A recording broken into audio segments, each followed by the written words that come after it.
Welcome. Hi, this is Carol Mixon Crindle from Skill Check, and I wanted to talk today about quiet quitting and what that really means in self storage.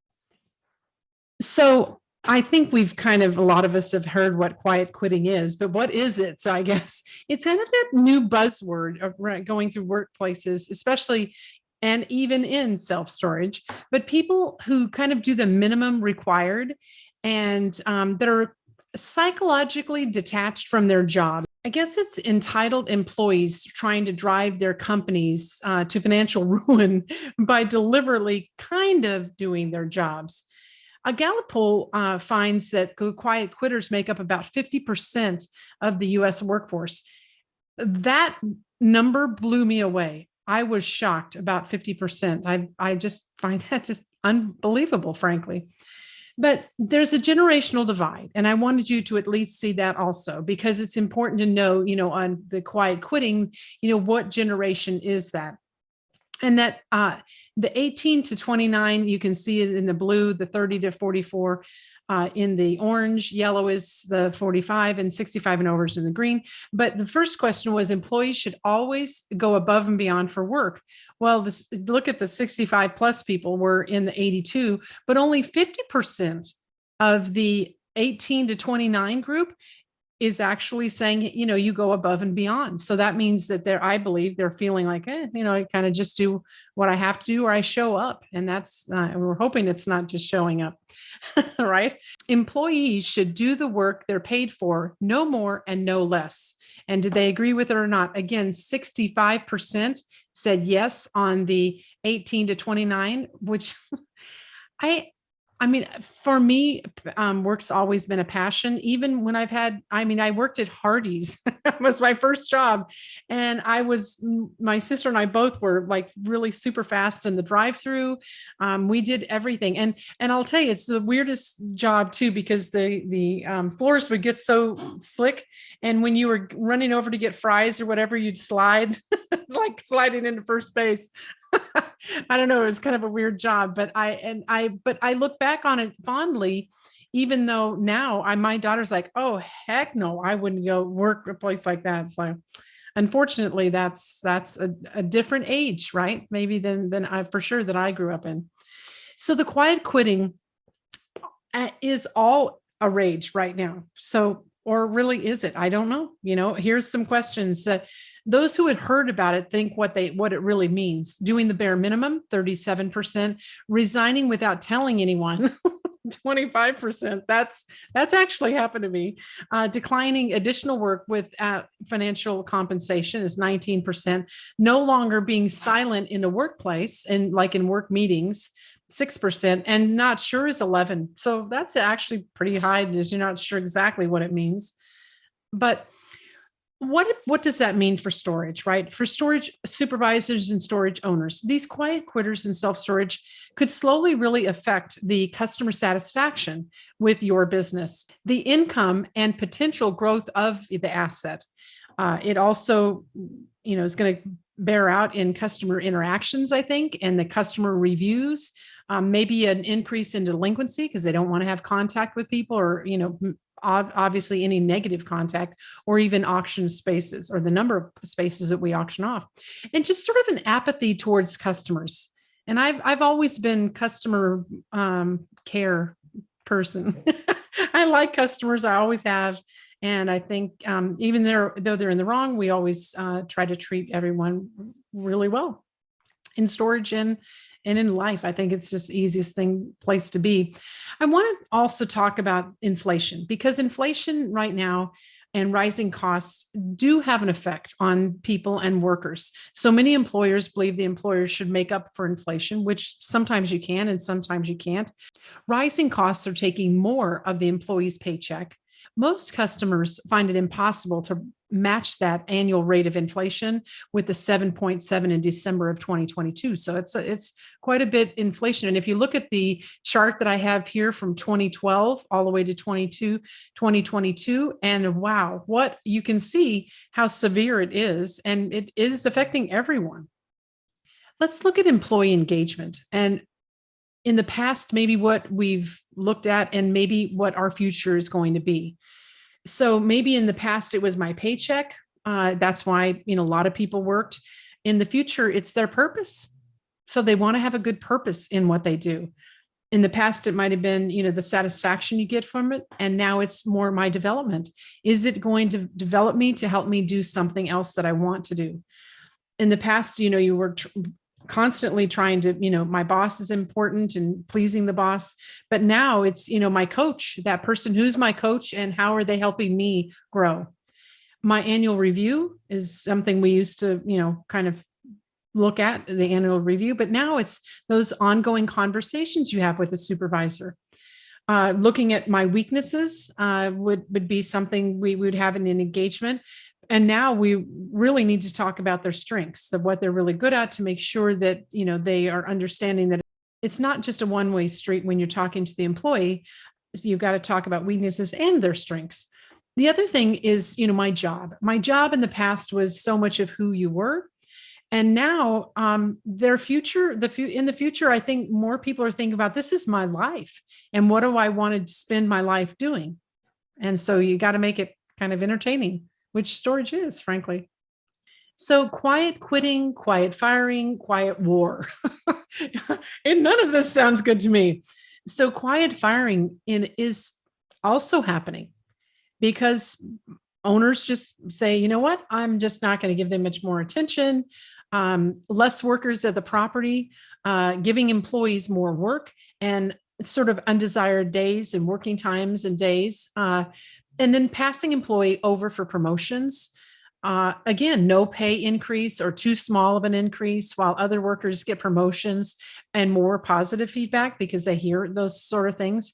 1 in 3 supervisors said that they have actually gone to a quiet firing route to get rid of employees because it was easier than actually confronting them. That's not my favorite thing to do either. It's better to coach and keep going, working with people. Supervisors development plans. So a Gallup poll research report found the best requirements and habits to develop sort of for successful managers to have is 1 meaningful conversation per week with each team member. That can be really rough to do sometimes. That they're like 15 to 30 minutes to spending with each employee. This may be on the phone or on the Zoom, but most meaningful to the employee will be in person. But I will say, I know it's Skill Check. We get together on Monday mornings and we interact and we shoot the bull too. And then we talk about our accounts and where we're going and what we're doing during the week. And I think it helps us start the week out really well. Managements really must also create accountability for individual performance. And one way to do that, I think, for the self-storage people is to say the mystery shopping. It's a really great way to accomplish this without the supervisor actually having to listen to a call and say, here's what I heard this and here's what I heard there. And in that interaction, because when it's done by an outside source, it doesn't mean that the supervisor's out to get them. We're a third party. We don't know your managers. We just actually do this, and it's really positive and helpful. And we always try to put the feedback in a positive manner. So, and it's ways to improve for sure. But your employee needs to be engaged and feel like they belong. And then I get it. That's, I think, another great way using the mystery shopping. You can also make them be more engaged by giving them more money if they do well with on their shops. And think about practices and that you have and the things that you can do to create more enthusiasm and competition among your stores if you have multiple locations. So those are all fun things to do to get them all engaged. Employees' state of mind, the feelings, maybe some more mental health challenges, check in to see how the people are going, because there's a lot of political unrest. There's diversity and equality issues that we're dealing with, sort of that mental health support. And I think that those 4-day work weeks and counseling benefits, those are things that a lot of companies are looking at. And a workplace with a positive culture. You want to try to be as positive as you can when interacting, because it reflects onto your customers too. If your managers are happy managers make happy life. I think that should be wife somewhere in there, but to me, it's happy managers. But you want to Think about the increase in attrition, more employees leaving your job for a variety of reasons. That's going to happen. That may be mental health issues. It may be stress. It may be seniority. Maybe they want to move up and then no one's communicating that there is somewhere else to go or something else to do. And maybe too much work time. Some people are just saying, hey, I'm just working too much and I don't want to work this much. Yeah, that I don't think that's ever really come out of my mouth very often, I don't think, in my life. How can we counteract what's happening in the workplace? I think we need to start by training and giving, but continual training and giving feedback to personnel. It's just the way to start it out, especially a new employee. You want to make sure that you give feedback and to the personnel. And again, once again, that mystery shopping is so important to do to be able to do that. You got to give opportunities of growth and development. And I love, allowing managers to go to trade shows or convention or ongoing training. It's really important to be able to do that and meet people and interact and learn.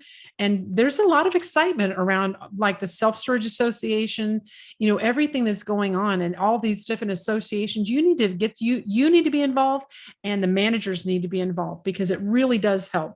And communicate in a variety of ways with employees. And be a caring supervisor. Notice behavior, notice the participation or lack of, the attitude towards customers when you're watching them and you're at the property. And even with their home office staff, if someone in accounting says, that I've noticed she hasn't been very friendly lately, or she's kind of sounds bummed, or I heard that, she was having trouble with her daughter and this was happening. That's stuff you need to know and then go work on and just be human, get in there and interact with people. And you want to lead by example. So that means you've got to get out there and be compassionate and be caring and have moments where it's not just about the job, but you're saying, hey, how are you doing today? How's everything going? I noticed you got a new car, or, wow, that's a great blouse. I know, whatever it is, whatever that, I don't know, that might be a problem. You never know, but you want to lead by example. But so you have to get in there. If you want them to be friendly and outgoing with customers. I mean, I know when customers come in the office and I'm there, I say hello. Hey, would you like some water while you wait or whatever? So I'm as interactive with the customers as the managers are when I'm in the office. Supervisors lead by example. Owners, supervisors, area managers, whatever you want to call the people that are supervising the store managers. There are a lot of challenges in the manager's job, and they've got a big job. I know sometimes it's like some stores are really small and it's easy. And I've had stores with 2,000 units, and it was a hard job. It's not easy, but know the storage software and the storage operations. If you're a supervisor or owner, you need to know how all of that works and show the employee where to find information, operations manuals, having a company policy manual. Let them go to storage association meetings, have them watch webinars. All of this stuff can help them improve what they do. And it really leads to having happier employees. And even if you're a manager of your store, lead your assistant manager in the same way, because and set that example for your customers and be great at what you do. Well, thank you so much for listening. Again, my name is Carol Mixon from Skill Check. If you need to contact me or anyone at our office, we have an 800 number here, or you can call Carol at skillcheck.com. Please subscribe to our channel, and it's under Skill Check, and you found us this far. So subscribe. I really appreciate it. And if you have any ideas for any kind of training that you'd like, give me an email, and I will work on it. And I'll call you, and I'll get your insight. Thanks so much, and happy renting.